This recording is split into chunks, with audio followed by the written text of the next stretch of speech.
कहानी की शुरुआत होती है जियोंसुंग नाम के एक लड़के से। इस लड़के का पेशा होता है लड़कियों को किडनैप करके उनका मर्डर करना, और इसे ये काम करने में बहुत ही मज़ा आता है। और ये डेली अपनी वैन के अंदर घूमता रहता है, और जहाँ भी अचानक ये अकेली लड़की पाता है तो उसे ये अपने ट्रैप में लेता है और उसे मार देता है, क्योंकि ऐसा करके इसे एक सेटिस्फैक्शन मिलता है जो कि हर साइको किलर के केस में देखा जाता है। और ये उसी टाइप में से एक साइको किलर होता है। और जब ये लड़का कभी भी फंस जाता है गलती से, तो यहाँ पे ये एक ट्रिक यूज करता है, और जियोंगसू अपने आप को बचाने के लिए ऐसी ट्रिक यूज करता है जैसे कि वहाँ पे कोई और मर्डर करके जाता है, और ये सारी चीजें पुलिस वालों को ऐसे कन्विंस करता है कि पुलिस वाले भी इसके जाल में फंस जाते हैं। और जैसे जैसे कहानी आगे बढ़ती है तो हम देखते हैं कि नैन्सी नाम की जो ये लड़की होती है, इसे बचपन से ही एक बीमारी होती है जिसकी वजह से ये ना तो बोल पाती है और ना ही सुन पाती है। और ये लड़की जो होती है, इसका भाई पुलिस ऑफिसर होता है, और ये अपने भाई से रात में घूमने जाने के लिए परमिशन मांगती है और उससे पैसे चुरा के वहाँ से भाग जाती है। और वहीं दूसरी ओर हम देखते हैं कि नैन्सी एक जॉब इंटरव्यू में गई होती है, और वहाँ पे वो सिलेक्ट भी हो जाती है। और उसकी माँ जो कि एक शॉप पे काम करती है, और वो अपने दोस्तों को दिखाती है कि मैं और मेरी बेटी दोनों इस आइलैंड पे जाएंगे घूमने के लिए एक साथ, जब हमारे पास थोड़े से पैसे इकट्ठा हो जाएंगे।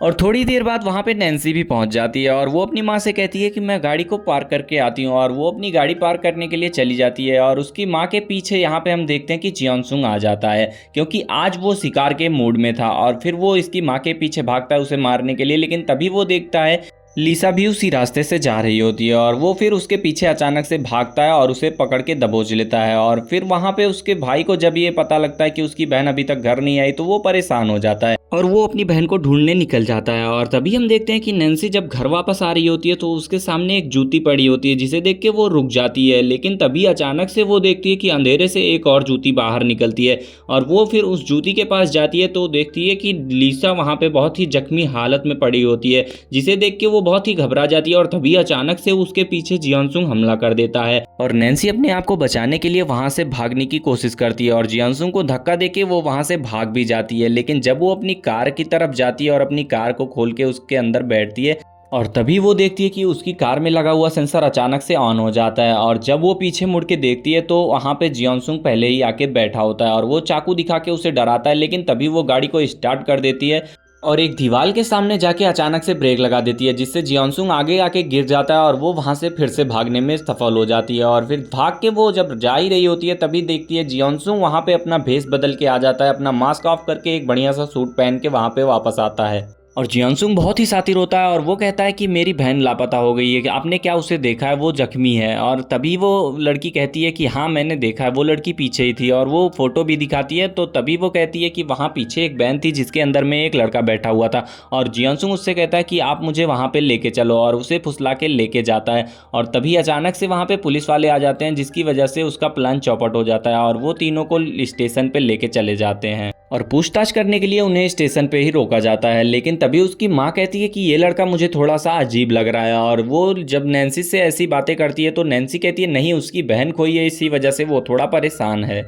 और पूछताछ के दौरान हम देखते हैं कि लीसा का भाई भी वहां आ जाता है, जो कि पुलिस वाला ही होता है। लेकिन वो बहुत ही ज्यादा परेशान होता है क्योंकि उसकी बहन का कोई अता पता नहीं था। जियोंसुंग तुरंत सब कुछ समझ जाता है, और यहाँ पे जब ये पुलिस ऑफिसर उससे पूछ रहा होता है तो ये बताता है कि इन तीनों के भी केस सेम ही लग रहे हैं, तो आप जाके इनसे इंट्रोगेशन कीजिए, क्या पता आपको कोई सबूत मिले। और जब वो लड़का उससे पूछता है तो जियोंसुंग मना कर देता है, लेकिन लड़की कहती है कि हाँ मैंने इस लड़की को देखा है, क्योंकि वो वहाँ पे मौजूद थी। और तभी जियोंसुंग डर के मारे बौखला जाता है और पुलिस वाले के ऊपर हमला कर देता है। लेकिन यहाँ पे पुलिस अफसर अपने आप को बचा लेता है और समझ जाता है कि जियोंसुंग ने ही उसकी बहन को किडनैप किया है। और तभी यहाँ पे नैन्सी बाहर निकलती है और दोनों पुलिस अफसर को अंदर बुलाती है। लेकिन जो पुलिस अफसर होते हैं वो उसे मारते हुए देखते हैं और समझते हैं कि जियोंसुंग के ऊपर उसने हमला कर दिया गुस्से में, क्योंकि उसकी बहन लापता थी, इसी वजह से उसने अपना कंट्रोल खो दिया है। लेकिन ऐसा कुछ नहीं होता, वो अपनी बहन की पूछताछ करने के लिए उससे ज़बरदस्ती करता है, लेकिन पुलिस वाले उसे करंट दे के वहीं बेहोश कर देते हैं।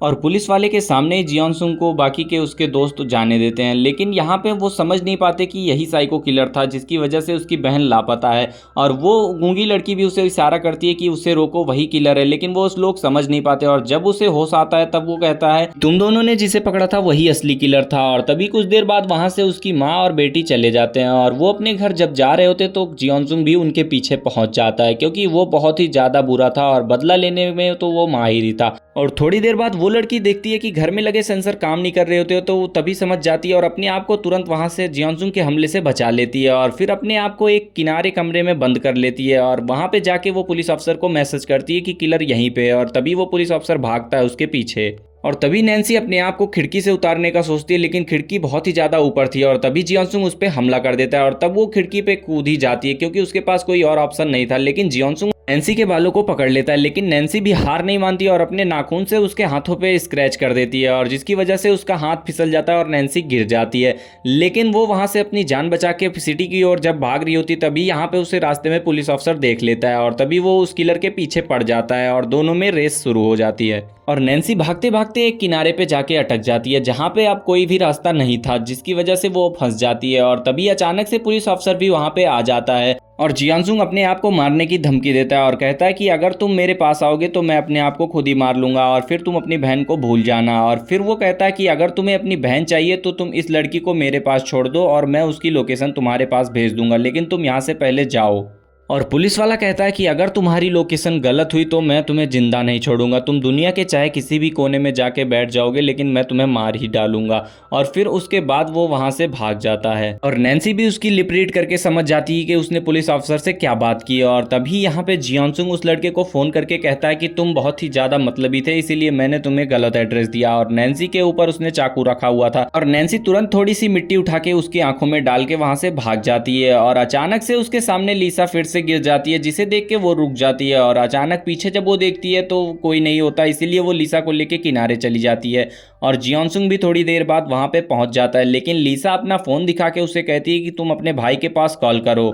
लेकिन लीसा इशारा करके उसे समझाती है कि वो बाहर आ चुका है। और तभी ये दोनों अपना मुंह बंद करके छिप जाते हैं और तभी जियोंसुंग समझ जाता है कि ये दोनों कहीं आसपास ही हैं और लीसा को समझाने के लिए नैन्सी कहती है कि तुम यहाँ पे खंजर लेके रेडी रहो और मैं उसे भटकाती हूँ और जब मैं बाहर निकलूंगी तब तुम अपने भाई को कॉल कर लेना। और वो ध्यान भटकाने के लिए आगे बढ़ती है और जियोंसुंग उसके पीछे चला जाता है और तभी नैन्सी बगल में लगे हुए सायरन को ऑन कर देती है जिसकी वजह से वो डिस्ट्रैक्ट हो जाती है। और तभी लीसा अपने भाई के पास कॉल करती है और उसे बताती है अपनी लोकेशन के बारे में और नैन्सी अपनी जान बचाते हुए सिटी की तरफ भाग जाती है। और हम अगले सीन में देखते हैं कि लीसा का भाई उसे ढूंढ लेता है और फिर अचानक से नैन्सी की माँ उसके पास आती है और कहती है कि तुमने मेरी बेटी को नहीं ढूंढा और फिर वो सिटी की तरफ उसे बचाने के लिए भागती है। और जियोंसुंग भी नैन्सी को देख के हंसता है क्योंकि उसकी साइन लैंग्वेज तो कोई समझ नहीं पाता जिसे वो हेल्प के लिए मांगती है, लेकिन वहां खड़े लोग उसे पागल समझ रहे होते हैं। और तभी जियोंसुंग देखता है कि एक लड़का पुलिस वालों को बुला रहा होता है लेकिन वो उससे फोन छीन लेता है और तभी वहां से नैन्सी भाग जाती है। और नैन्सी के पीछे जब वो भागता है तो वो मुड़ के देखता है कि बगल ही वहां पे एक आर्मी ऑफिसर उसे इशारे करके बुला रहा होता है। और थोड़ी देर बाद जब वो देखता है तो 3 आर्मी ऑफिसर नैन्सी को लेके उसके पास ही चले आते हैं और वो जिसे देख के बहुत ही खुश हो जाता है और आर्मी ऑफिसर को थैंक यू बोलता है। साथ ही साथ आर्मी ऑफिसर्स उसे खंजर भी लौटा देते हैं। और फिर उसके बाद जब वो नैन्सी को पकड़ता है तो नैन्सी उससे रिक्वेस्ट करती है कि वो उसे ना मारे और उसे समझाने की कोशिश करती है कि वो अभी जीना चाहती है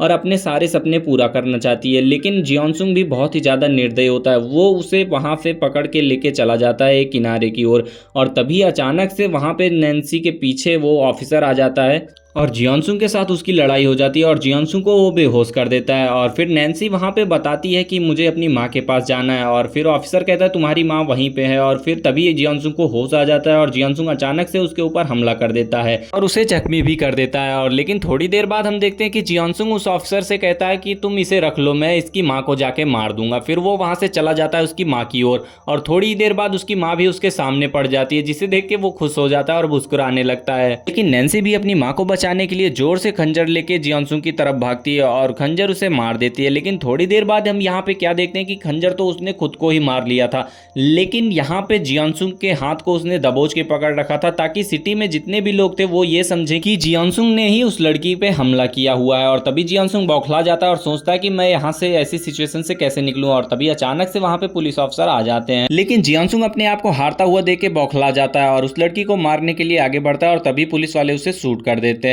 और मूवी अगर आप सभी को अच्छी लगी हो तो एक लाइक करना और सब्सक्राइब करके जरूर जाना।